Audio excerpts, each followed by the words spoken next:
महायुती आणि महाविकास आघाडीमध्ये जवळपास 25हून अधिक जागांवर बंडखोरी पाहायला मिळते। 25हून अधिक मतदारसंघात एकमेकांविरोधात उमेदवार सध्या उभे ठाकलेत। युती आणि आघाडी अंतर्गत ही सध्या लढत पाहायला मिळते। दिंडोरी, देवळाली, मानखुर्द, शिवाजीनगर, आष्टी मतदारसंघात महायुतीमध्ये ही बंडखोरी पाहायला मिळते, तर रामटेक, दिग्रस, पंढरपूर, सांगोला, कुर्ला मतदारसंघात महाविकास आघाडीमध्ये ही सध्या बंडखोरी पाहायला मिळते। बंडोबांना थंड करण्यात महाविकास आघाडी आणि महायुतीच्या नेत्यांना यश येणार की दिवाळीनंतर राजकीय फटाके फुटणार हे पाहणं सुद्धा तितकंच महत्त्वाचं असेल। राज्यात कोणत्या मतदारसंघात महाविकास आघाडी आणि महायुतीसमोर बंडखोरांचा ताप निर्माण झालाय पाहूयात। तर मानखुर्द मतदारसंघातून अजित पवार यांच्या राष्ट्रवादीकडून नवाब मलिक, तर शिंदेची शिवसेनेकडून सुरेश पाटील हे आमने सामने आहेत।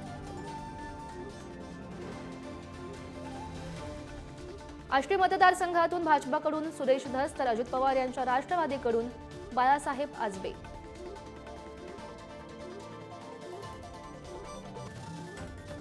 दिंडोरी मतदारसंघातून अजित पवार यांच्या राष्ट्रवादीकडून नरहरी झिरवळ, तर शिंदेच्या शिवसेनेकडून धनराज महाले।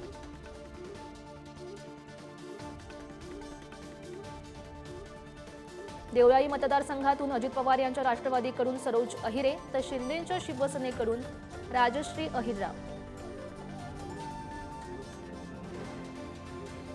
पंढरपूर मतदारसंघातून काँग्रेसकडून भगीरथ भालके, तर शरद पवार यांच्या राष्ट्रवादीकडून अनिल सावंत।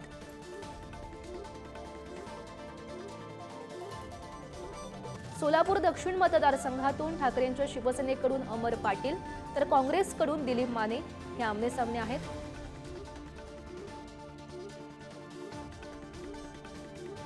सोलापूर मध्य मतदारसंघातून माकपकडून नरसय्या आडम, काँग्रेसकडून चेतन नरोटे।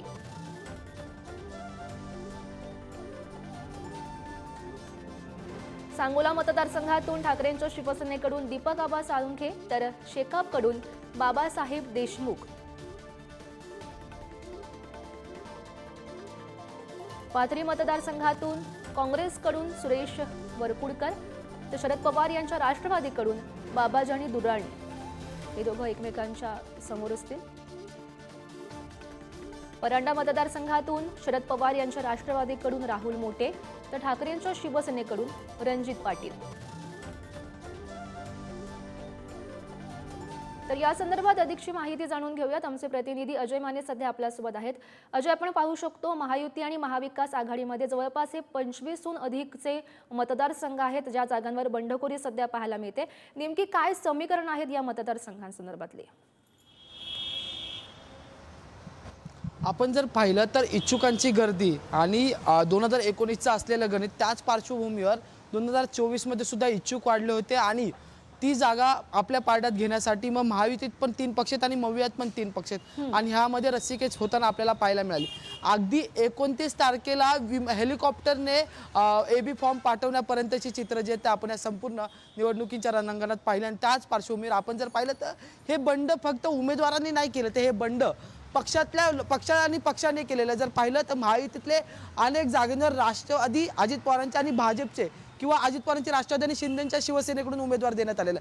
एबी फॉर्म पक्षाकडून देण्यात आलेला, उमेदवाराने थेट अपक्ष फॉर्म भरलेला नाही। तसंच चित्र आपल्याला महाविकास आघाडीमध्ये पाहायला मिळते की ठाकरेंच्या शिवसेनेने एबी फॉर्म दिलेला आहे, तर काँग्रेसनेही एबी फॉर्म दिलेला आहे। परांड्याचं जर पाहिलं तर रणजित पाटलांचं आणि राहुल मोटेंचं उदाहरण जर आपण पाहू शकतो की ठाकरेंच्या शिवसेनेकडून एबी फॉर्म देण्यात आलेला आहे, तर शरद पवारांच्या राष्ट्रवादीकडून एबी फॉर्म जो देण्यात आलेला आहे। सगळ्यात मोठं मुंबईतलं जर आपण गणित पाहिलं तर मानखुर्द, शिवाजीनगरमध्ये अजित पवारांच्या राष्ट्रवादीकडून नवाब मलिक यांना एबी फॉर्म देण्यात आलेला आहे, तर तिकडे शिंदेच्या सेनेकडून राणेंना एबी फॉर्म देण्यात आलेला आहे। आणि तसंच जर महाविकास आघाडीतलं मुंबईतलं पाहायला गेलं तर कुर्लाचा जो भाग आहे त्या ठिकाणी शरद पवारांच्या राष्ट्रवादीकडून मिलिंद अण्णा कांबळे यांनी जे तो उमेदवारी अर्ज शरद पवारांच्या राष्ट्रवादीच्या एबी फॉर्मवर भरलेला आहे, तर दुसरीकडे ठाकरेंच्या शिवसेनेकडून मनीषा मोरेजकर यांना सुद्धा उमेदवारी आणि एबी फॉर्म जो आहे तो देण्यात आलेला।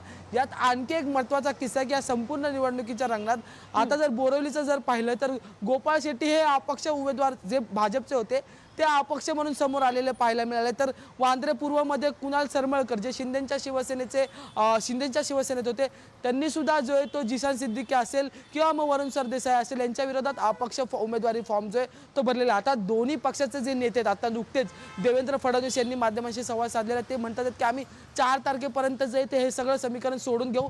तर कालच जर पाहिलं तर काँग्रेसचे महाराष्ट्र प्रभारी रमेश चेन्नीताला यांनी सुद्धा सूत्रवाचक केलं की आम्ही ज्यांनी उमेदवारी अर्ज भरला त्यांच्याशी बोलणं चर्चा जी आहेत त्या सुरू केलेल्या आहेत आणि 4 तारखेच्या आत आम्ही हे सगळं जे ते निस्तरू. त्यामुळे खरं तर आता जर आजपासून तुम्हाला दिवाळी चालू थोडंसं थांबवते, तर या संदर्भात अधिकची माहिती जाणून घेऊयात. आमचे प्रतिनिधी जितेंद्र शिंगाडे सुद्धा आपल्यासोबत आहे. जितेंद्र, आपण पाहू शकतो रामटेक दिग्रस महत्वाचे असे मतदारसंघ आहे ज्यामध्ये ही बंडखोरीची शक्यता सध्या पाहायला मिळते. अधिकची माहिती या संदर्भातली.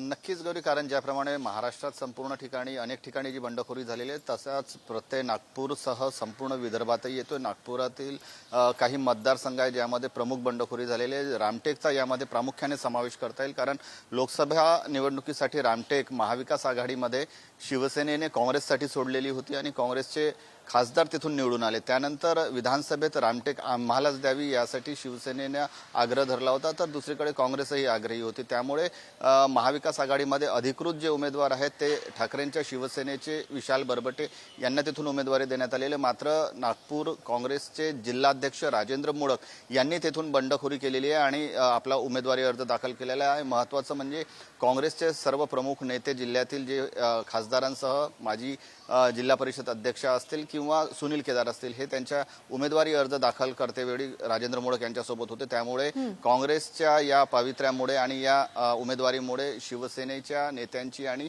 कार्यकर्त्यांमध्ये अस्वस्थता पसरल्याचं दिसून येते. त्याचप्रमाणे इतरही ठिकाणी मोठ्या प्रमाणात बंडखोरी झालेली आहे. महाविकास आघाडीच नाही तर महायुतीमध्ये देखील अनेक ठिकाणी आपल्याला बंडखोरी झाल्याचं पाहायला मिळते. नुकतंच चंद्रशेखर बावनकुळे यांनी सांगितलेलं आहे की बैठक एक झालेली आहे, निवडणूक संचालन समितीची बैठक झालेली आहे आणि सर्व जिल्हाध्यक्षांना निर्देश देण्यात आलेले आहेत की जे उमेदवार ज्यांची इच्छुक होते आणि ज्यांनी आपला उमेदवार या बंडोबांना थंड करण्यात महाविकास आघाडी आणि महायुतीच्या नेत्यांना यश येणार का हे पाहणं सुद्धा तितकंच महत्त्वाचं असणार आहे.